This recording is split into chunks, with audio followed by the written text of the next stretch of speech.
ანაკლიას საპორტო ქალაქი ხდება. დღეს პროექტის პრეზენტაცია გაიმართა. საუბარია მულტიფუნქციური ობიექტის მშენებლობაზე. ანაკლია მაღალი ტევადობის გემებს მოემსახურება, ჯერჯერობით არსებობს პროექტი და არა ინვესტორი. ახლა ჯერი ბიზნესმენებზეა. ეს ის ადგილია, სადაც ანაკლიის ღრმაწყლოვანი მულტიფუნქციური პორტი უნდა აშენდეს. პროექტის მიხედვით ობიექტს 6 ნავმისადგომი ექნება და დიდი ტევადობის გემებს მოემსახურება. პორტისთვის 2000 ჰექტარია გამოყოფილი.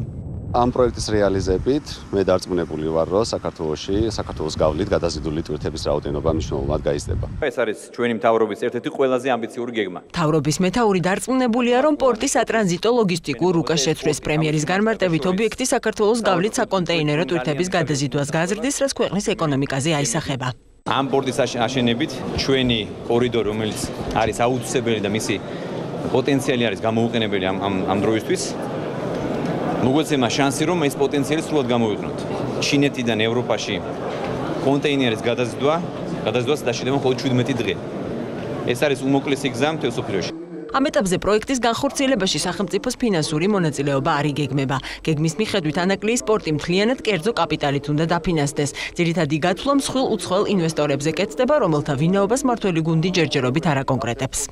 ეს გამოიწვევს მთლიანად საქართველოში მთელი ინფრასტრუქტურის განახლებას, ახალი სამუშაო ადგილების შექმნას და დღეს უკვე არის ბევრი კომპანია, მათ შორის ამერიკული კომპანიები, ევროპული კომპანიები, გერმანული კომპანიები, კონკრეტულად ასევე ჩინური კომპანიები დაინტერესებული არიან მიიღონ მონაწილეობა კონსორციუმში, რომელიც ააშენებს ანაკლიის პორტს.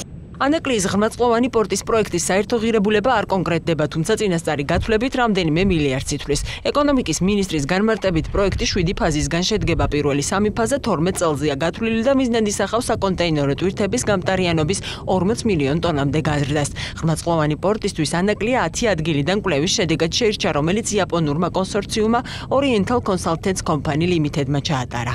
ანაკლიის მიმდებარე ტერიტორიაზე ჩვენ გვაქვს დაახლოებით 2000 ჰექტარი, სადაც შეიძლება მსგავსი პორტი აშენდეს.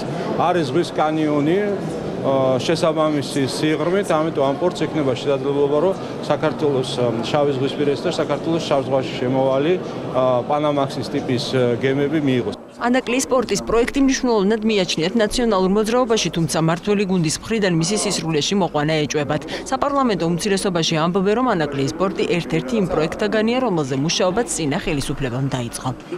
ამასთან დაკავშირებით ინტენსიურად მუშაობდა წინა ხელისუფლება, თუმცა ახალ ქართულოსთან როდესაც მოვიდა ხელისუფლებაში, ყველა ეს პროექტები მათ უარყვეს. კარგია, რომ მათ ეს პროექტი გააცოცხლეს.